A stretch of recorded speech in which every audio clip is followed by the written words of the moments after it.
think this really is a game changer. I think it's going to usher us in to this new age. You know, we're moving out of the age of information and moving into the age of mobility and experience.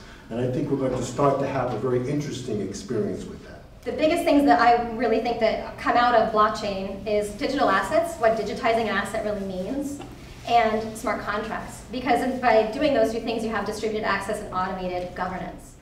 So, what is a smart contract? Well, smart contract functions are typically agreements between multiple parties to perform some action. What is exciting is what actually blockchain is doing for digital art. And maybe we can start with the technical aspect of what blockchain can do with digital art. What blockchains do is they give digital artworks this digital base of ownership that you can use to make money, license, and do many other things.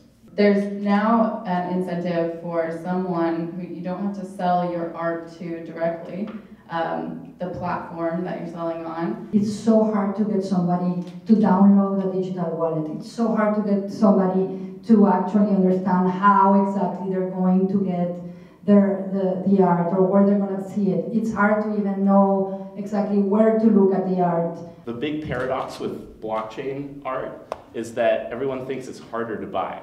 But let's say that you have crypto. Let's say you have Bitcoin or Ether already. Yeah, that's hard to buy right now, but eventually it might not. Once you have that, it becomes really easy to buy crypto non-fungible tokens. And it becomes really easy to sell them because you can prove that you own them. So that's sort of the big step forward, is like now someone who doesn't know a lot about art but likes a piece can buy it without having to prove, without having to like authenticate it, without having to prove that the owner owns it, and they can feel confident.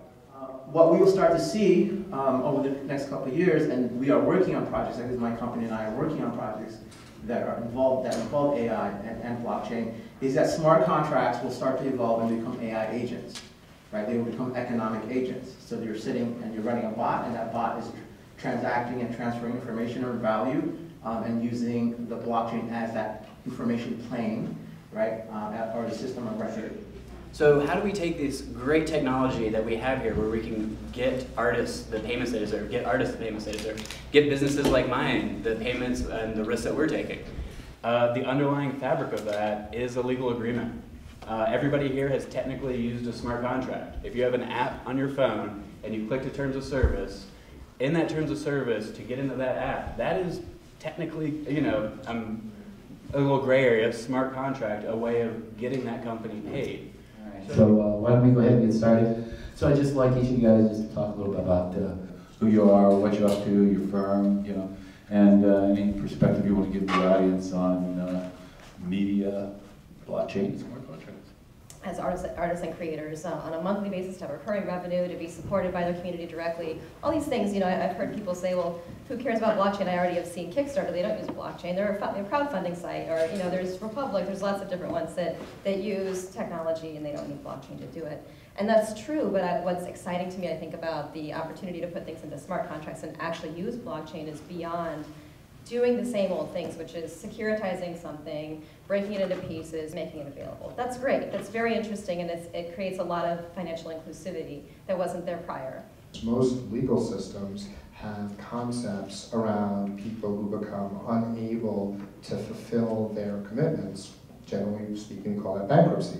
And certainly here in the United States, we have robust protections for people who seek to restructure their agreements. And one of the core principles there is something called the automatic stay. If someone cannot meet their obligations, then the law provides a stay from enforcement against them to protect them from sort of a race of creditors.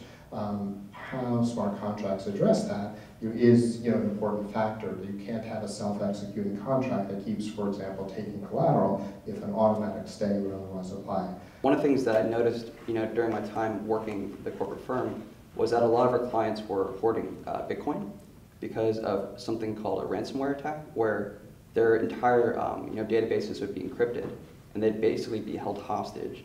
Their most, you know, valuable assets they'd have to pay in this newfangled, you know, magic internet money. So that kind of raised the red flag to me that there was this kind of difference in the media and in what banks themselves were saying about Bitcoin and these sort of frontier currencies and what they're actually doing to hedge against these risks. So I saw this interesting new frontier, starting with Bitcoin. But I guess for me, I saw more of an opportunity in the space working with similar technology called Ethereum, which is basically like Bitcoin in that it can accommodate transfers of assets online, and a network supported by computers, but it also allows you to attach a bunch of different conditional statements.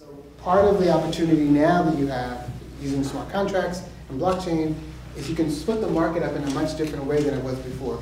There are three really clear opportunities to get revenue on your film, your art, or your book in a way that was never available before. And blockchain will give you the opportunity to increase the margins because you can create your film's path that it's only available in these markets for a period of time, and then it disappears, or it's locked, and you have to buy it. The smart contract starts from the very beginning, with the investor. We're talking with Monax about this very thing, about how do we make this so that investors can keep track of it, so that the smart contract can be available, so that the investors that we've got, so that they don't think we're doing sneaky stuff, so that they can go online and say, okay, yeah, they said they're here, they're in production, or they've just reached the distribution stage, they sold it to these foreign markets or these markets so far. When it reaches X, then I start to get my return, and that's going to be an automatic trigger. That's what we want to build into it, that these things become automatic. So it doesn't become a matter of, as what becomes the problematic model of like,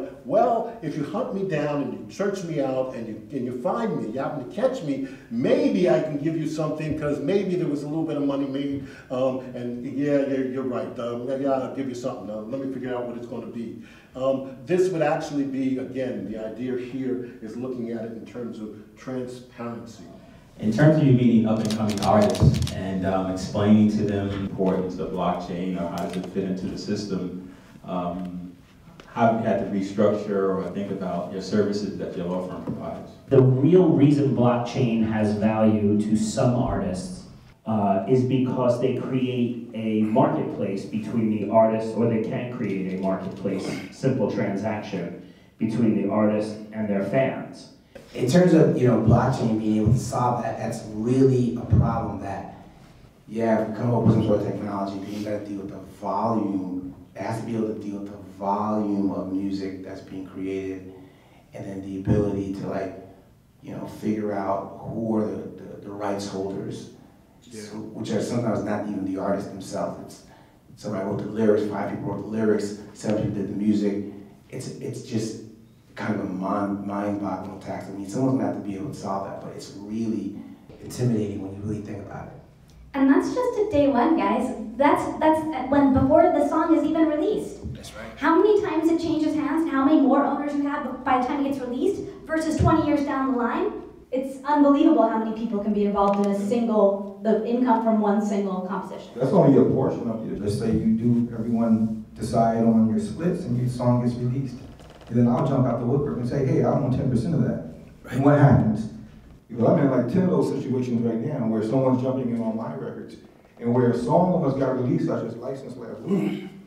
They tried to release one of my songs without me on there, and the artist took 100%. Crypto cars, right? They're utterly changing the business model for video games. But now you can start taking assets from games and you own them on the blockchain and bring them to other worlds, other games. This is coming. Blockchain is coming. AR is coming. Your glasses will be a computer. Sightline convergence is coming. You will live in a massive world should you choose to do so, and that could be your entertainment. But you will play a part economically in that entertainment, you will own it, and you can live it as much as you want. Thank you very much.